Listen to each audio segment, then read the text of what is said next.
오늘 우리는 말씀 통해서 오늘 짧은 본문이지만은 그리스도인의 양심에 대한 말씀을 굉장히 반복해서 많이 우리에게 말씀하고 계십니다. 우리가 양심이라는 것은 이것은 이렇게 하면 안 된다고 하는 그 마음이잖아요. 이것은 내가 알고 있고 남이 알고 있는 정말 일반적으로 이렇게 해서는 안 된다고 하는 그 마음, 생각을 말하고 있지 않습니까? 그런데 그 마음의 생각이 성령의 지배를 받을 때는 그 선한 마음이 선한 뜻대로 잘 이렇게 그 양심에 깨달은 대로 잘 되지만은 반대로 마귀의 지배를 받으면은 그 깨달은 선한 마음이 왜곡돼요. 그 처음에 깨달은 선한 마음이 변질돼 가지고 상처를 주는 쪽으로 내 마음이 돌변하게 되는 거예요. 그래서 양심이 성령의 지배를 받느냐, 양심이 좋은 마음이 마귀의 지배를 받느냐에 따라서 사람의 행동의 결과는 180도로 달라지게 나타나게 되는 거예요. 그래서 우리는 누구라도 자기 잘못에 대한 인정, 양심이 다 하고 있어요. 남의 물건을 훔쳤다? 내가 잘못했지? 그런 양심이 있어요. 그 양심이 없는 사람 없어요. 그런데 그 양심을 사단 마귀가 그 양심을 주장해서 자기 행동을 합리화하고 범죄를 합리화하고 범죄를 정당화하고 교회 다니는 기독교인들도 예수를 믿으면서도 양심이 성령의 인도를 받으면 회개할 텐데 회개하지 않고 합리화하고 반대로 성경까지 인용하면서 성경을 통해서 이렇게 해도 된다고 자꾸 합리화해 나가는 양심의 사단의 인도를 받으면 죄를 인정하지 않고 합리화해 나가서 자꾸 더 큰 범죄를 일으키게 되는 거예요. 이것은 누구에게나 있는, 저와 여러분에게 있는 현실적인 문제일 거예요. 저에게도 마찬가지고. 그래서 우리는 하나님 앞에 그리스도인들의 양심을 어떻게 우리가 이해해야 될 것인가, 참 저는 중요한 그런 말씀이라고 생각되어집니다. 믿음 생활을 어려서부터 그렇게 잘한 다윗을 한번 예를 제가 들어보겠습니다. 정말 어린 목동 시절부터 하나님만 바라보고 살았던 다윗도 자기 양심에 성령의 인도를 못 받은 적이 많이 있어요. 하나님은 그렇게 하지 말라고 다윗의 마음에 양심에 깨달음을 줬는데 그 양심을, 자기 양심을 속이고 죄를 합리화하면서 죄를 모면하려고 노력했던 그런 다윗의 모습을 볼 수가 있어요. 그것이 바로 사무엘하 11장에 있는 내용이거든요. 다윗이 늘 전쟁을 하게 되면은 전쟁에 앞장서서, 백성 앞에 앞장서서 장군으로서 전쟁의 지휘를 했어요. 어느 나라든지 전쟁의 지휘권자는 장군이 아니라 왕입니다. 우리나라도 만약에 북한하고 전쟁한다, 국군을 통수할 수 있는 통수권자가 누구냐? 대통령이 국군 통수권자입니다. 장군도 대통령의 지시를 받아서 전쟁을 할까 말까 결정을 받고 허가를 맡아서 해야 되는 거예요. 옛날에 왕의 시대도 마찬가지예요. 다윗은 전쟁이 일어났을 때에 자기가 전쟁의 통수권자고 최고 대장이에요. 그런데 사무엘하 11장 1절에 보면은 거기가 라빠라는 곳에 이제 군인들이 뺑성을 둘러싸서 점령을 하려고 했고, 다윗은 그 전쟁에서 참여하지 않고 장수들만, 군사들만 참여를 하고 다윗은 왕궁에 있었어요. 그래서 물론 그럴 수가 있죠. 근데 왕궁에 있다가 잠을 자다가 밖에 나와서 보니까 옥상에서 내려다 보니까 그 옥상 밖에 있는 여인이 목욕을 하고 있어요. 목욕을 하고 있는데 너무 예쁘게 보이는 거예요. 그래서 신하를 불러다가 동침을 하게 됐는데 그 아내가 바로 바세바고 그 남편이 바로 우리아라고 하는 장수 중에 장수인 장군의 아내예요. 그리고 이제 둘이 이제 동침을 했는데 임신을 했어요. 아무도 모를 줄 알았는데 아기를 갖고 나니까 어떻게 해요? 큰일 났어요. 그래서 다윗이 이게 이제 지금 같으면 뭐 친자금사고 있고 이런데 그때는 그런 게 없으니까 뭐 남편 아기라고 속이면 될 것 같아가지고 그냥 우리아를 전장에 있는 우리아를 요압을 통해서 일부러 불렀어요. 불러가지고 아내하고 같이 잠자리를 해라 했는데 이 우리아가 말을 듣지 않는 거예요. 내 장수와 병사들은 지금 전쟁터에 가서 목숨 걸고 싸우고 있는데 하나님의 언약궤는 지금 전쟁하는 그 성 밖에서 언약궤와 함께 하고 있는데 내가 어떻게 장수로서 같이 아내하고 즐길 수 있겠습니까? 안 됩니다. 거부했어요. 그래 이제 다윗에게 또 이제 보고를 했죠. 우리아가 동침 안 했다고. 그러니까 또 다윗이 꾀를 냈어요. 술을 막 하게 먹이고 왕의 음식을 해갖고 이제 우리아의 집에 보내주면서 술을 취하게 했는데 그렇게 술을 만취했는데도 우리아가 아내하고 같이 잠자리를 하지 않았어요. 그러니까 다윗은 또 다시 술을 쓰는 거예요. 요압을 불러다가 우리아를 그 전쟁에 나갔을 때 병사들과 일제히 성 안에까지 성문까지 가게 해라. 그런 다음에 우리아에게는 알려주지 말고 다른 군인들이 일제히 우리아만 남겨놓고 퇴각을 해라. 그래서 이제 우리아를 전쟁에서 화살 맞아 죽게 만들었어요. 그리고 이제 다시 요압에 보고를 하는 거예요. 우리아가 어떻게 했냐? 예, 전쟁에서 죽었습니다. 왕은 또 이제 신하들 앞에 그러는 거예요. 어떻게 해서 그렇게 미련하게 전쟁에 나가서 성에 가까이 가서 그렇게 화살을 맞아 죽냐? 돌이 던져져도 죽을 수 있는 일인데 그렇게 바보 같은 짓을 했느냐고. 다윗은 어떻게 해요? 완벽하게 신하와 백성들을 속일 수 있었어요. 근데 하나님은 그 일 때문에 하나님께서 사무엘사 하 11장 27절에 보면은 다윗이 행한 그 일이 여호와 보시기에 악하였더라 그랬어요. 다윗이 우리아의 아내를 범죄한 것보다 그 자기의 죄를 합리하고 그 양심에 잘못됐다는 것을 합리화하기 위해서 계속해서 악행을 행하는 그거, 그죠? 그 양심에 성령의 인도를 받지 못하고 양심의 성령의 인도를 받지 못하고 사단의 인도를 받아서 문제를 자꾸 크게 가중시키는 행위, 하나님 보시기에 악하다. 결국 어떻게 해요? 그 아내를 범한 일을 남편까지 죽이는 그 하나님 앞에 신실한 신앙인이고 충성된 그 신하를 죽이는 그런 악행을 하는 지도자가 됐단 말이에요. 하나님은 나단 선지자를 통해서 그 다윗에게 경고하는 거예요.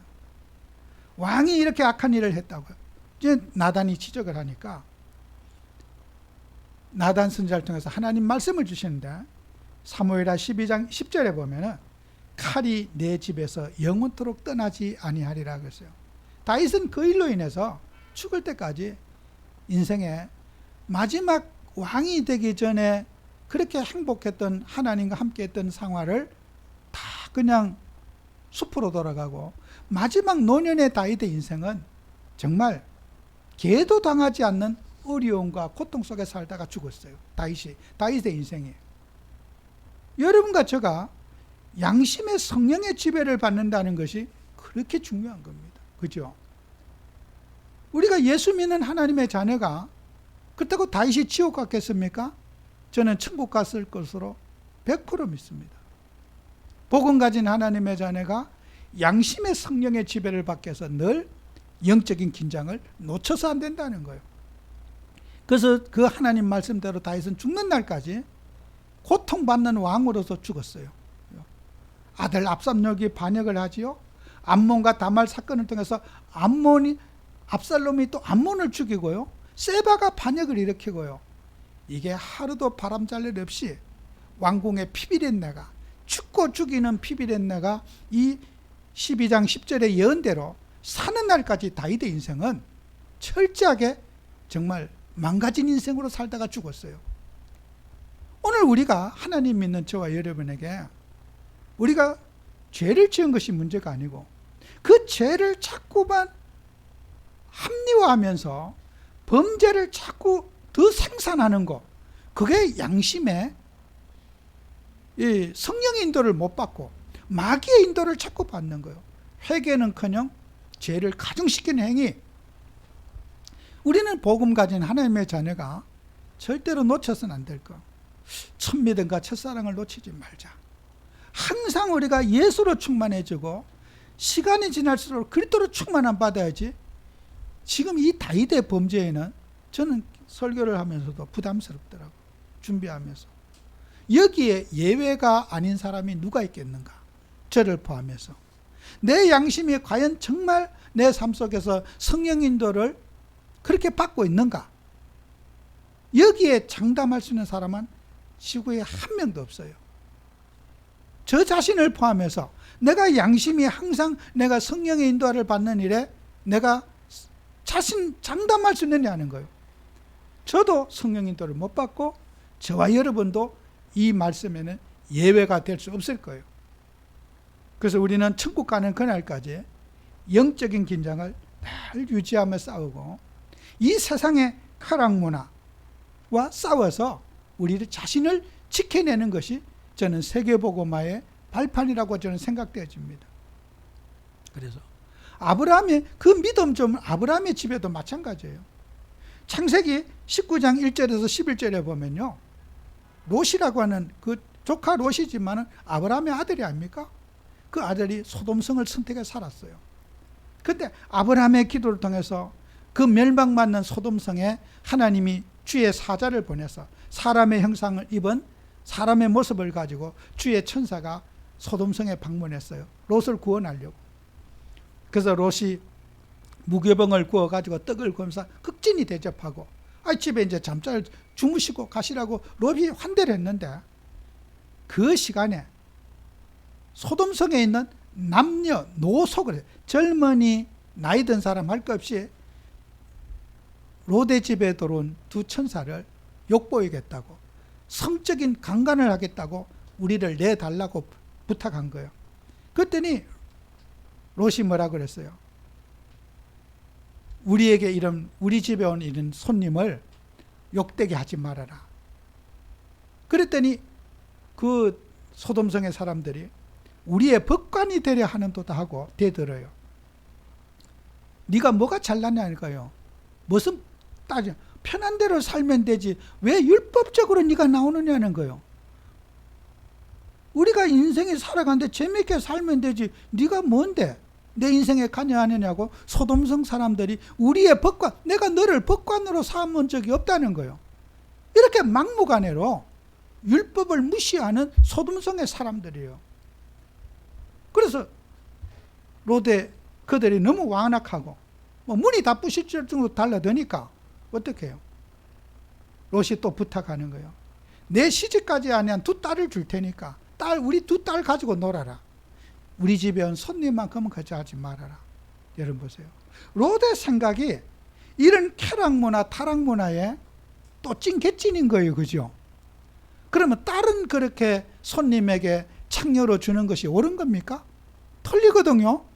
근데 롯의 가치관이 뭐예요? 소돔성에 살다 보면은 소돔성의 의식이 롯에게 그대로 뿌리 내리게 되는 거예요. 이게요, 타락 문화라는 거예요.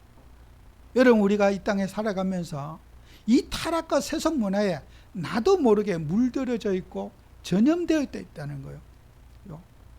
그 롯의 생각이 하나님 말 정상적이지 않지 않아요?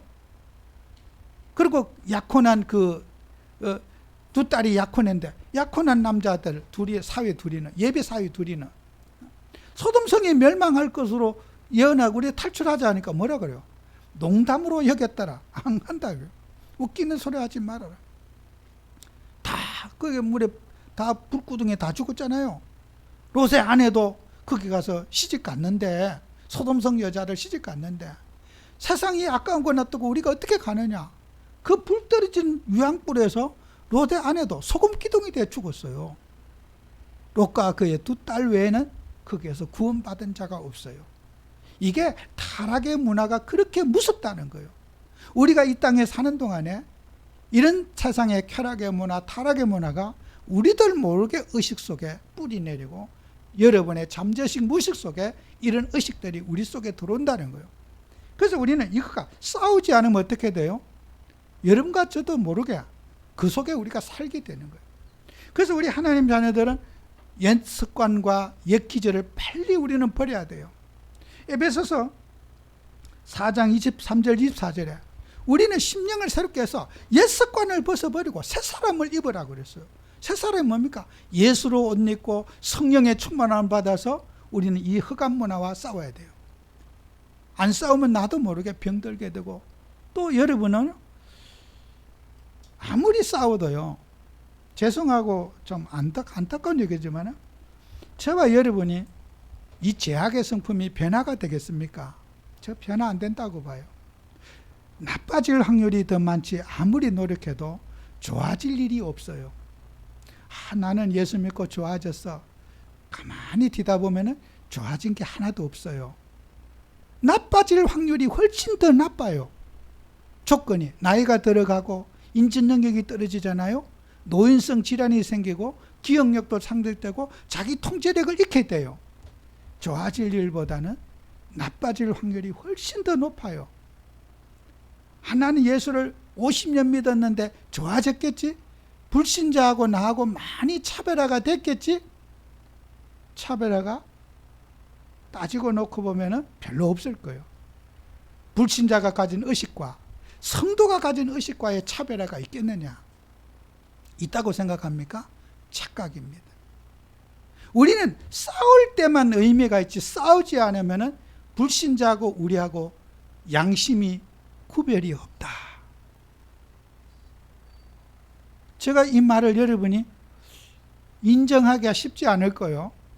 한 예를 제가 한번 잠깐 드려볼까요? 제가 지난주에 어떤 모임에 갔어요. 이렇게 선물을 준다고 포도를 이제 한 번마다 이렇게 그 준비를 했대요. 근데 포도를 이제 한 박스씩 나누는데 포도가 모자라는 거예요, 박스가. 그래서 분명히 그 두 분이 이제 사셔갖고 샀는데, 정확하게 샀는데 왜 이렇게 없느냐 이거요. 다 한 박스씩 실었다고 하는데 없어요. 나중에 그래요, 어떤 거예요. 내가 차 트렁크에 2박스 실어놨다고 고백을 하는 거야. 왜 그러냐 그랬더니 어떻게 반응이 나오는가 한번 살펴보려고 그랬다는 거야. 근데 그래서 없어지고 먼저 간 분들이 3분이 계시잖아요. 누가 가져갔을까? 그 이제 있는 분들이 이제 안 가져갔으니까 의심을 저도 했어요. 분명히 속으로 내가 말은 안 했지만 그분이 100% 가져갔을 거야. 우리가 직접 전화할 수 없으니까 단체 카톡방에 올려갖고 확인해 보라고. 근데요, 전부 저도 의심을 했고 다 의심을 다 했어. 누굴 거야? 근데 옆에 있는 분이 범인이야. 그분은요, 통장에 제가 돈이 현금이 1억 5천이 현금 있는 걸 저한테 보여준 적도 있어요. 돈 많아요.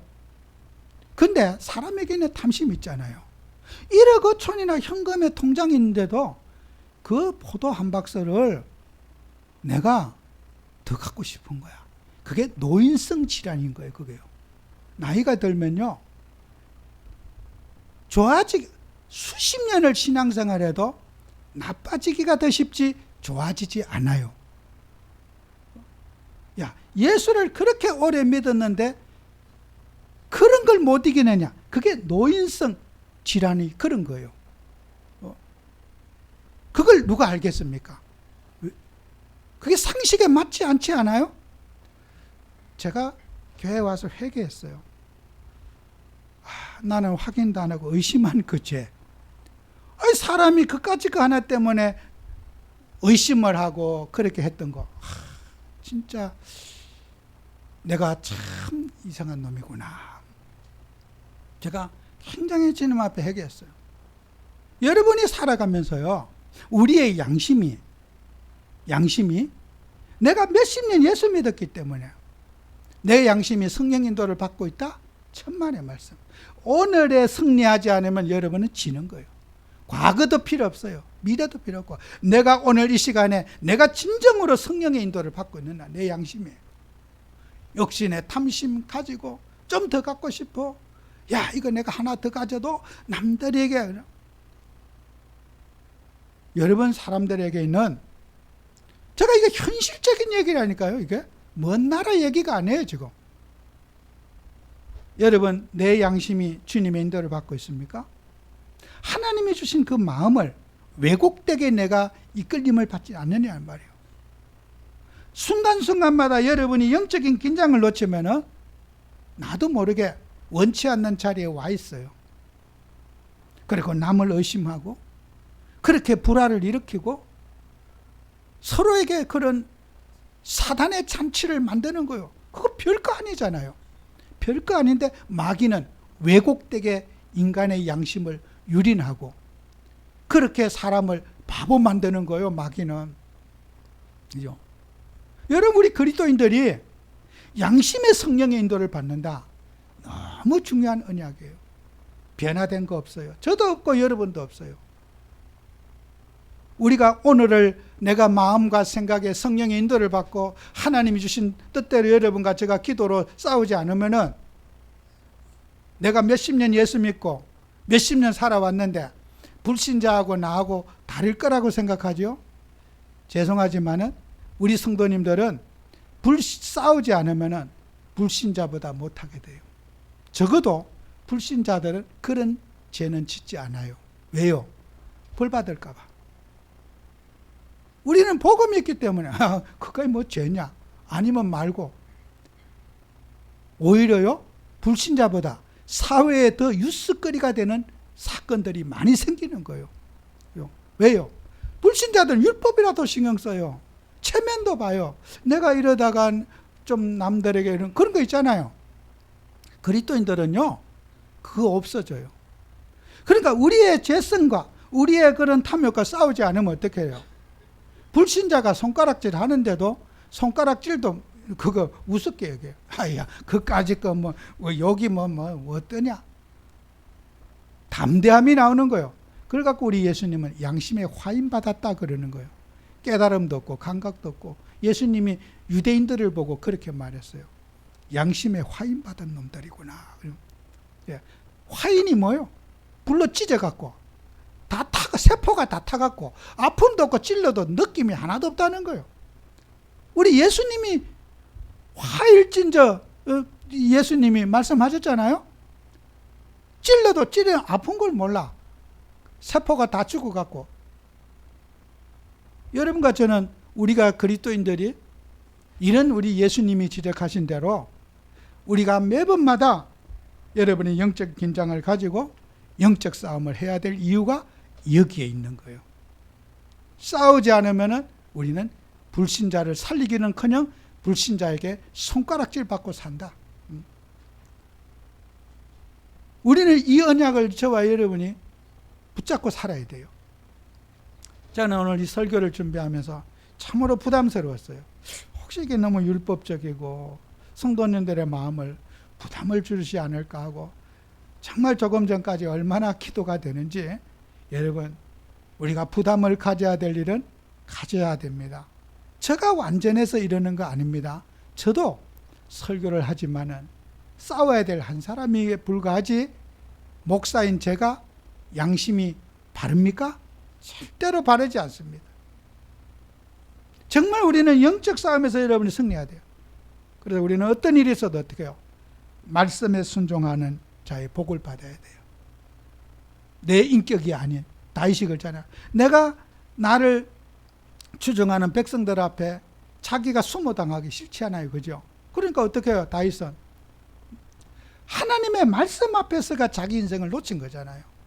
말씀을 놓치고 나니까 자기 인생의 인격으로 포장하게 해서 가잖아요. 백성들 앞에 눈치 보고 체면 보니까. 여러분 가톨릭에 가면은 고해성사라는 게 있어요. 그 고해성사가 구약 성경에서 나온 거예요. 우리 개신교들은 그런 고해성사에 대해서 상당히 거부감을 많이 가져요. 죄를 지으면은 신부님에게 가서 내가 이러이러한 죄를 지었다고 고백하는 거, 그것을 우리 기독교들은 상당히 거부 반응을 가지지만은 그것은 구약 성경에서 기인된 거예요. 구약 성경에서 예배를 드릴 때 죄를 지은 사람이 제사장 앞에 가서 죄를 고백해야 돼요. 죄를 고백하고 그 죄를 양의 머리에, 짐승의 머리에 안수해서 죄를 증가시키는 행해야 돼요. 무조건 제사장에게 속죄 제사를 드릴 때 그냥 나 죄 지었어요, 제사들 이렇게 하지 않고 가져온 사람이 죄를 먼저 고백을 하고 그 고백한 죄를 짐승의 머리에 증가시켜서 그 목을 끊어서 피를 끊어서 잡아요. 근데 그 고백하는데 단 둘이 있을 때 고백하는 것이 아니라 백성들이 다 보는 데서 고백을 해야 돼. 이거 보통 일이 아니에요. 그냥 그 수치심, 그죠? 인격이 자식들과 가족들 앞에 다 고백을 해야 되는 그 수치심. 천주교 신부님 앞에는 가려놓고 얼굴 안 보고 단둘이 고백한다고 그러잖아요. 그건 고백이 쉽죠, 그죠? 아무도 안 보니까. 근데 다 보는 데서 이 고백을 하는 일이 진짜 그 보통 일이 아닐 거예요, 그죠? 그래서 우리가 죄를 그러면은 속죄 제사를 드린 사람이 그런 수모와 수치를 내가 당해야 되기 때문에 피제사의 언약을 어떻게 붙잡겠어요? 안 지으려고 얼마나 노력하겠어요? 왜요? 죄 한 번 짓고 나면 인생 완전히 그냥 체면 망가지고 박살이 나버리는 거예요. 그런데 어떻게 그렇게 죄를 상습적으로 계속 짓겠어요? 못 지어요. 우리 예수 그리스도께서 십자가에 우리를 위해서 피 흘려 죽으심으로 우리가 그리스도와 함께 십자가에 못 박혀 죽었잖아요. 예수님은 우리에게 수모를 당하지 않게 주님이 우리의 죄를 담당하여 그 수치심을 예수님이 대신 다 수치를 담당해 주셨어요.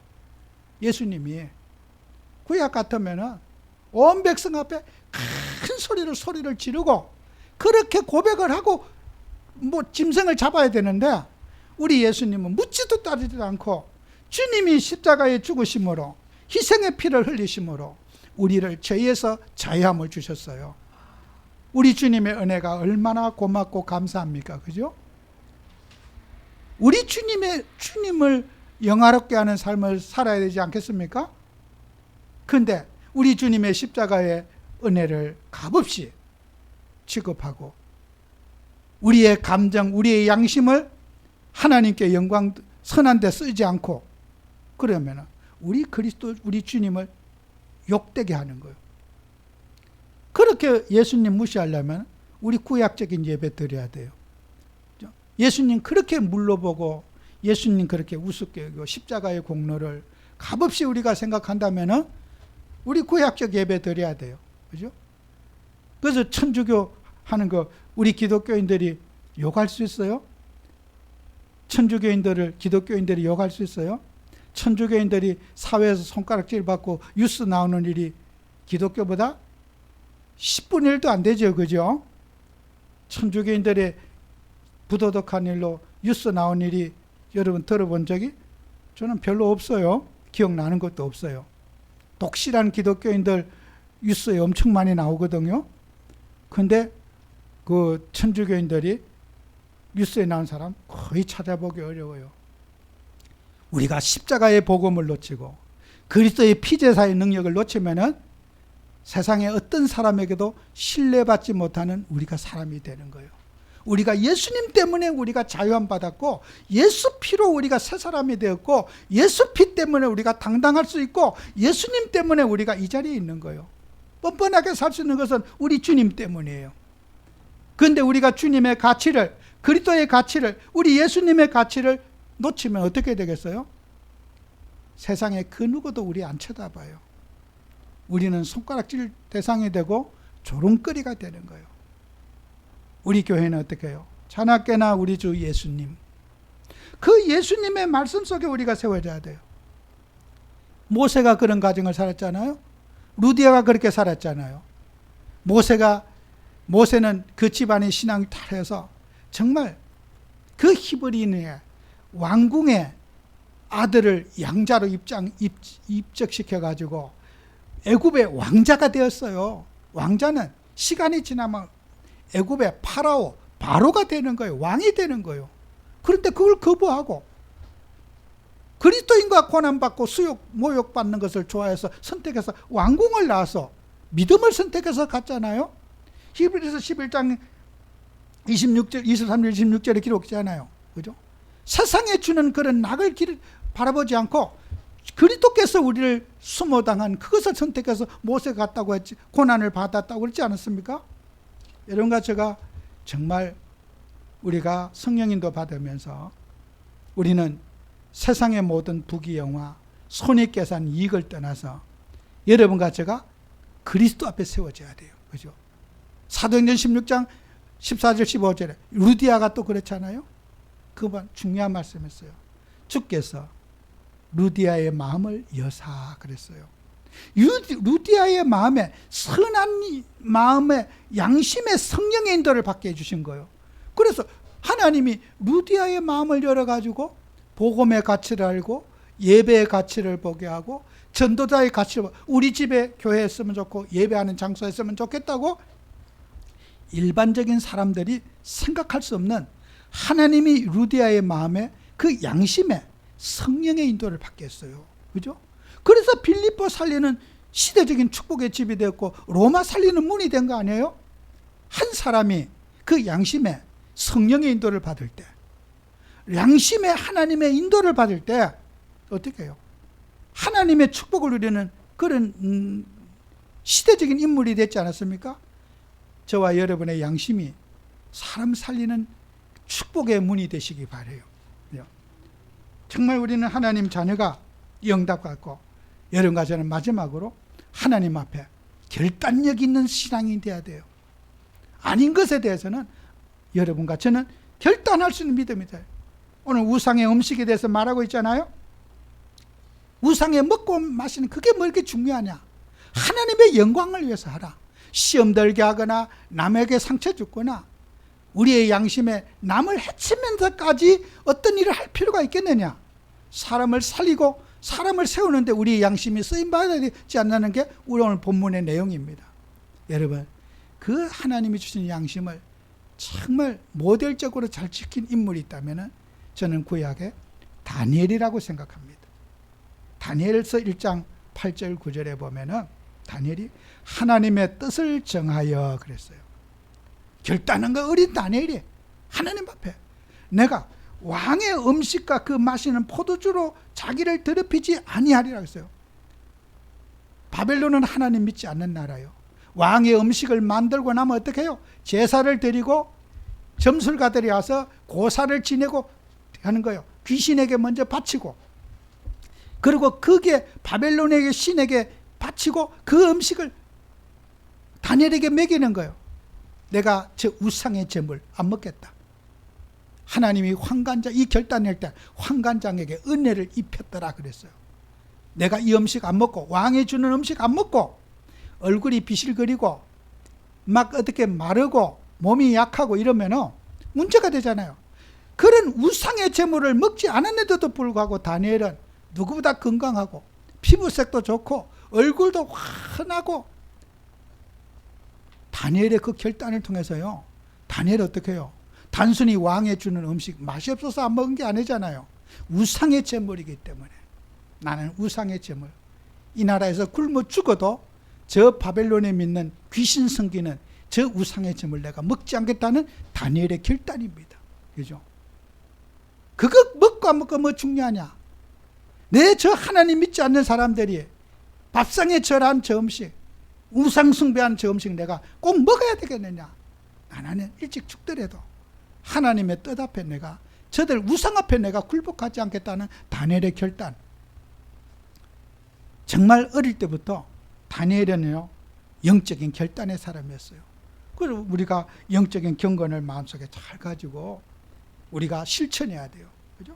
야고보서 1장 26절 있잖아요. 누구든지 스스로 경건하다 생각하며 자기 혀를 제갈 물리지 아니하고 자기 마음을 속이며 이 사람의 경건은 헛것이라. 혼자 경건한 척하지 말고 우리는 영적인 경건을 위해서 싸우고 기도의 삶을 누리고 말씀을 누리는 그런 사람이 돼야 됩니다. 여러분이 화가 났을 때도 입술에 혀를 어떻게 해요? 재갈을 물리라. 말이 이렇게 달릴 때 여기에다 재갈을 물려요. 재갈을 안 물리면 어떻게 해요? 달리다가 배가 고프면은 옆에 풀도덤으로 가서 안 달려. 그러니까 밥을 못 먹게, 자기 혀를 마음대로 못 놀리게 이 재갈을 물려야지 말이 주인이 시킨 대로 말 듣고 따라 달려요. 여러분이 우리가 하나님의 뜻대로 살아가는 재갈을 물려야 돼. 육신이 힘들 때도 있고 어려울 때도 있고 다 있어요. 그럴 때마다 우리는 감정대로 살지 말고 성령의 인도를 받고 정말 여러분이 입술로 범죄하지 않고 하나님의 뜻을 사랑하는 여러분 되시기를 축원합니다. 기도합니다. 정말 우리 남서울교회 모든 믿음의 가족들을 축복해 주셔서 정말 우리의 양심이 선한 도구가 되어서 하나님이 주신 깨달음, 하나님이 주신 마음 그대로 성취할 수 있는 저희들 되도록 성령 충만을 항상 허락해 주시옵소서. 정말 사단 마귀가 주는 감정에 살지 않게 하시고 오직 성령의 인도를 받는 저희들이 되게 해 주옵소서. 예수님 이름으로 기도합니다. 아멘. 찬송가